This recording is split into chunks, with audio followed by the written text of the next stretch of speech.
آقا این که میگن مسئولین درک درستی از وضعیت کشور ندارن و من درک نمیکنم. به نظرم همین که اینا بچه هاشونو میفرستن خارج یعنی درک درستی از وضعیت دارن. اصلا گرونی و تحریم و خطر جنگ و همه اینا رو هم که بذاریم کنار، آقا مملکت شده دوز بازار. یه طرف مردم ایرانن با جمعیت میلیونی زیر خط فقر، یه طرف هم هیئت حاکمه که چه عرض کنم چلدوز بغداد.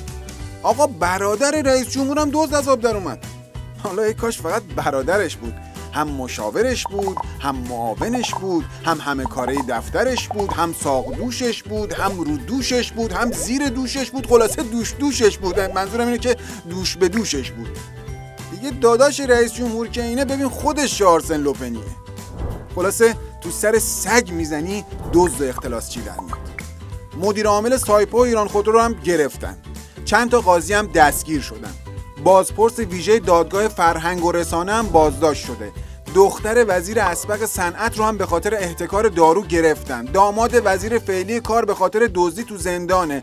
داماد دبیر شورای عالی امنیت ملی، برادر رئیس سابق قوه قضاییه، خلاصه مدیرای بانک‌ها و دخترای وزرا و باجناقای علما و خواهرشوهرای فضلا و پسرخاله دسته دیزی و پسردایی نجار ده و همه نشستن سر سفره انقلاب ماستا رو با قیمه‌ها قاطی میکنن.